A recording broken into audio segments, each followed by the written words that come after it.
എല്ലാവർക്കും എൻ്റെ യൂട്യൂബ് ചാനലിലേക്ക് സ്വാഗതം. അപ്പോൾ ഇന്നൊരു ചെറിയൊരു day in my life kind of video ആണ്. ഇന്ന് സൺഡേ ആണ്. അപ്പം രാവിലെ ബ്രേക്ക്ഫാസ്റ്റ് ഒക്കെ കഴിഞ്ഞു. അപ്പം ഒരു day in my life Sunday in my life എന്നൊക്കെ വേണമെങ്കിൽ പറയാം.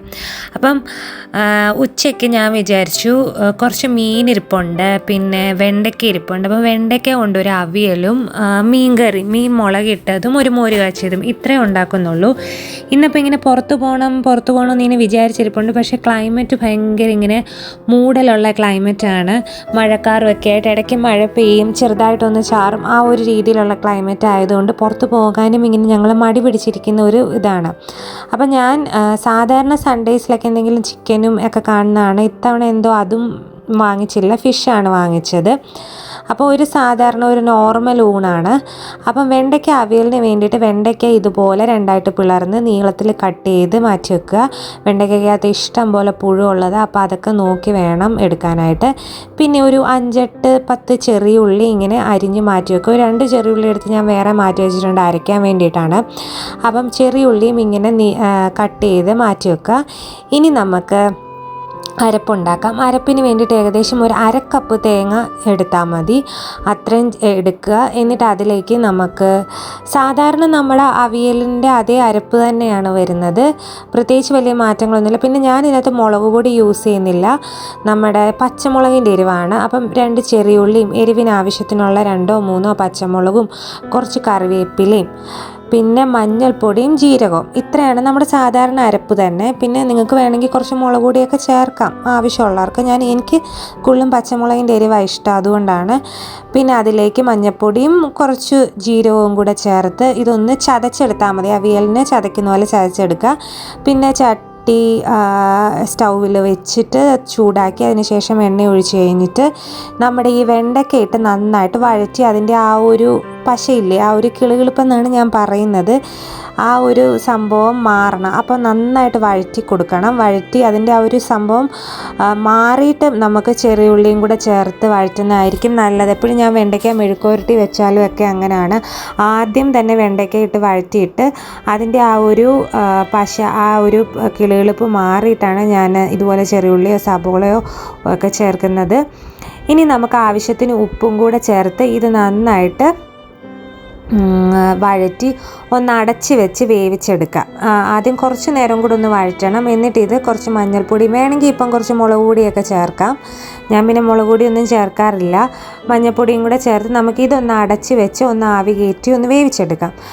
അത് ഒന്ന് വെന്തതിന് ശേഷം ഒരു 1-2 മിനിറ്റൊക്കെ വെച്ചാൽ മതി. നമുക്കിതിലേക്ക് നമ്മുടെ അരപ്പും കൂടെ ചേർത്ത് കൊടുക്കുക. നമ്മൾ അരച്ച് വെച്ചിരിക്കുന്ന അരപ്പും കൂടെ ചേർത്ത് ഒന്ന് ജസ്റ്റ് ഒന്ന് അത് ആ ഒരു നടുക്കോട്ടൊരു കുഴി ഒഴിച്ചിട്ട് അതിനകത്തേക്ക് ചേർത്ത് ഒന്ന് ഇങ്ങനെ പൊത്തി വെക്കണം. പൊത്തി വെച്ചിട്ട് വീണ്ടും ആവി കയറ്റി ആ തേങ്ങയുടെ പച്ചച്ചുവ നന്നായിട്ട് മാറിയതിന് ശേഷം വീണ്ടും തുറന്ന് ഇളക്കി പിന്നെ ഒരു മിനിറ്റൊക്കെ ഒന്ന് സ്റ്റൗ ഒന്ന് തുറന്ന് വെച്ചാൽ മാത്രം മതി.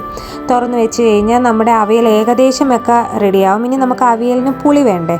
പുളിക്ക് എന്ത് ചെയ്യണമെന്ന് വെച്ച് കഴിഞ്ഞാൽ നമ്മുടെ തൈരോ അല്ലെങ്കിൽ മോരോ ആണ് ചേർക്കുന്നത്. അപ്പം ഇത്രയും ചൂടിലത് ചേർക്കണ്ട, കുറച്ചൊന്ന് ആറിയിട്ട് ചേർത്താൽ മതി. അപ്പോൾ ഞാനതൊന്ന് മാറ്റി വെക്കും അടുപ്പത്തുനിന്ന്. ആ സമയത്ത് നമുക്ക് നമ്മുടെ മീൻകറിക്ക് വേണ്ടിയിട്ടുള്ള കാര്യങ്ങൾ റെഡിയാക്കാം. ഞാനപ്പം ഇവിടെ നമ്മുടെ മുളകിട്ട കറിയാണ് വെക്കുന്നത്. അപ്പം കുറച്ച് മഞ്ഞൾപ്പൊടിയും മല്ലിപ്പൊടി, ഒരു 1.5 ടീസ്പൂൺ മല്ലിപ്പൊടിയും ഒരു 2-3 ടീസ്പൂണോളം മുളക് പൊടിയും ഇത്രയും കൂടെ ചേർത്ത് ഒരു പേസ്റ്റ് ആക്കി വെക്കുക. അപ്പം ഞാനിന്ന് ഈ രീതിയിലാണ് അയില മുളകിട്ടത് വയ്ക്കുന്നത്. അപ്പോൾ ഒന്ന് പേസ്റ്റാക്കി മാറ്റി വെക്കുക. ഇച്ചിരി വെള്ളം ഒഴിച്ച് നന്നായിട്ട് കലക്കി അതൊന്ന് മാറ്റി വെക്കുക. എന്നിട്ട് നമുക്ക് മീൻകറി ഉണ്ടാക്കാൻ തുടങ്ങാം. പിന്നെ ഞാൻ കുറച്ച് ഇഞ്ചിയും പച്ചമുളകും ഒരു പകുതി സബോളയും കൂടെ അരിഞ്ഞ് മാറ്റി വെച്ചിട്ടുണ്ട് നമുക്ക് മീൻകറിയൊക്കെ വേണ്ടിയിട്ട്. അപ്പം ഇത് നന്നായിട്ട് പേസ്റ്റ് ആക്കിയിട്ട് നമുക്കിത് മാറ്റി വെക്കാം. എന്നിട്ട് നമുക്ക് ചട്ടി ചൂടാക്കി പെട്ടെന്ന് നമുക്ക് മീൻകറിയും കൂടെ റെഡിയാക്കി എടുക്കാം. അപ്പം എണ്ണ ഒഴിക്കുക, അതിലേക്ക് ചൂടായി കഴിയുമ്പം കുറച്ച് ഉലുവ ചേർത്ത് കൊടുക്കണം. പക്ഷേ ഞാനിവിടെ ചൂടാവുന്നതിന് മുമ്പേ ആവേശത്തിന് കയറി ഇട്ടു. അത് പാടില്ല, കുറച്ച് ചൂടായതിന് ശേഷം ഇടണം. എന്നിട്ട് ഉലുവയൊന്ന് മൂത്തതിന് ശേഷം അതിലേക്ക് ഇഞ്ചിയും പച്ചമുളകും കൂടെ ചേർത്ത് കൊടുക്കണം. ഒരു മീഡിയം പീസ് ഇഞ്ചി ചെറുതായിട്ട് ഇങ്ങനെ നീളത്തിൽ കട്ട് ചെയ്തതും ഒരു 2-3 പച്ചമുളകും കൂടെ ചേർത്ത് നന്നായിട്ടങ്ങ് വഴറ്റിയെടുക്കുക. നന്നായിട്ട് വഴറ്റിയതിന് ശേഷം അതിലേക്ക് നമ്മുടെ അരിഞ്ഞു വെച്ചിരിക്കുന്ന സബോളയോ ചെറിയുള്ളിയോ ചേർക്കാം. ഞാൻ പക്ഷേ അയിലയ്ക്ക് എന്തുകൊണ്ടോ ഞാൻ നേരത്തെ വീഡിയോയിൽ പറഞ്ഞിട്ടുണ്ട്, എൻ്റെ അമ്മ ഇങ്ങനെ സബോള ചേർത്താണ് അയിലക്കറി വെക്കുന്നത്. അതെന്താണെന്ന്, വേറെ ഒരു മീൻ കറിക്കകത്തും അമ്മ സബോള ഇടത്തില്ല. ഈ അയില വെക്കുമ്പോൾ മാത്രമേ ഞാൻ കണ്ടിട്ടുള്ളൂ അമ്മ സബോള ചേർക്കുന്നത്. അത് പക്ഷേ എനിക്കിഷ്ടമായിരുന്നു. അപ്പോൾ അതുകൊണ്ട് ഞാനും അയിലക്കൂട്ടാൻ വെക്കുമ്പം ഒരു പകുതി സബോള ചേർത്ത് പിന്നെ മീൻ കറിക്ക് ആവശ്യത്തിനുള്ള ഉപ്പും കൂടെ ചേർത്ത് അത് നന്നായിട്ട് അങ്ങ് വഴറ്റിയെടുക്കുക. വഴറ്റിയതിന് ശേഷം ഇതിലേക്ക് നമുക്ക് ആ കലക്കി വെച്ചിരിക്കുന്ന അരപ്പ് ചേർക്കാം. അപ്പം ഇങ്ങനെയും ചേർക്കാം. ചില സമയത്ത് എനിക്ക് തോന്നും ഈ രീതി ചേർക്കാൻ തോന്നുമ്പോഴാണ് ഞാനിങ്ങനെ കലക്കി ചേർക്കുന്നത്. അല്ലെങ്കിൽ ഞാൻ നേരിട്ട് തന്നെ പൊടികളിട്ട് അത് മൂപ്പിച്ചെടുക്കുകയാണ് ചേർത്ത്. ഇങ്ങനെ ചേർത്ത് കഴിഞ്ഞാൽ നമ്മൾ കുറച്ച് നേരം വെയിറ്റ് ചെയ്ത് നന്നായിട്ട് മൂപ്പിച്ച് അതിൻ്റെ എണ്ണ തെളിയുന്ന വരെ നമ്മൾ മൂപ്പിക്കണം. മറ്റേത് സ്റ്റൗ ഓഫ് ചെയ്തിട്ട് കരിഞ്ഞു പോകാതെ പൊടികൾ മൂപ്പിച്ചെടുക്കണം. ഇതിപ്പം നമുക്കൊരു സാവകാശമുണ്ട്, പെട്ടെന്ന് അങ്ങനെ കരിഞ്ഞു പോകത്തൊന്നുമില്ല. ഇങ്ങനെ വെള്ളത്തിൽ കലക്കി ആയതുകൊണ്ട് കുറച്ച് നേരം ഇളക്കി അതിൻ്റെ ആ ഒരു എണ്ണ ഇങ്ങനെ തെളിഞ്ഞു വരണം. എന്നിട്ട് നമുക്ക് കുടംപുളിയും ചേർത്ത്, ഞാനിപ്പോൾ ചൂടുവെള്ളമാണ്, പാകത്തിന് ചൂടുവെള്ളവും ചേർത്ത് ഇനി നമുക്ക് നന്നായിട്ട് അത് തിളപ്പിച്ച് എടുക്കാം. തിളച്ചതിന് ശേഷം മീൻ ചേർത്ത് കൊടുക്കാം. അപ്പോൾ ആ സമയം കൊണ്ട് നമുക്ക് ഇതിനകത്തേക്ക് പുളിക്ക് ആവശ്യത്തിനുള്ള ആ ഒരു തൈര് ചേർത്ത് കൊടുക്കാം. ഈ വെണ്ടയ്ക്ക അവിയലിനകത്തോട്ട് അതൊന്ന് ആറിക്കിട്ടിട്ടുണ്ട്. എന്നിട്ട് അത് നന്നായിട്ട് മിക്സ് ചെയ്തിട്ട് കുറച്ച് പച്ച വെളിച്ചെണ്ണയും കറിവേപ്പിലയും കൂടെ ചേർത്താൽ മതി. ആ സമയത്ത് നമ്മുടെ മീൻ കറിയുടെ വെള്ളം ഇങ്ങനെ നന്നായിട്ട് തിളച്ച് വരുന്നുണ്ട്. അപ്പം തൈര് ചേർത്ത് നന്നായിട്ടങ്ങ് മിക്സ് ചെയ്യുക. ഇപ്പോൾ ഒരു അവിയൽ പാകത്തിനായില്ലേ.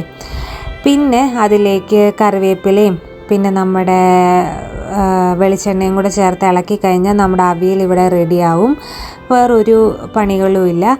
ഇനി നമുക്ക് അടുത്തത് ചെയ്യേണ്ടത്, മീൻകറി നന്നായിട്ട് തിളച്ച് വന്നിട്ടുണ്ട്. ഇനി അതിലേക്ക് നമ്മുടെ മീൻ കഷ്ണങ്ങൾ ചേർത്ത് കൊടുക്കുക. എന്നിട്ട് അടച്ചു വെച്ച് ഇനി ഇതങ്ങ് വേവിച്ച് നന്നായിട്ടൊന്ന് വറ്റിച്ചെടുക്കണം. ഒന്ന് കുറുക്കി എടുത്ത് കഴിഞ്ഞാൽ ആ ഒരു മുളകിട്ട കറിക്ക് ഒരു ടേസ്റ്റ് ഉണ്ടാകത്തുള്ളൂ. ഇനി ഞാൻ ജസ്റ്റ് ഒരു മോര് കാച്ചിയതും കൂടാണ് ഉണ്ടാക്കുന്നത്. അതൊന്നുമില്ല, എല്ലാം എൻ്റെ വീഡിയോയിലും ഉള്ളതാണ്. കടുകും മുളകും കറിവേപ്പിലയും ജീരകവും ഉലുവയൊക്കെ കൂടെ കടുക് വറുത്തതിന് ശേഷം നന്നായിട്ട് അടിച്ച് വെച്ചിരിക്കുന്ന തൈര് അതിനകത്ത് ചേർത്ത് മഞ്ഞൾപ്പൊടിയും ഒക്കെ കൂടെ ചേർത്ത് കഴിഞ്ഞ് കഴിഞ്ഞാൽ എൻ്റെ മോര് കാച്ചിയത് റെഡിയാവും. പ്രത്യേകിച്ച് വലിയ പണികളൊന്നുമില്ല.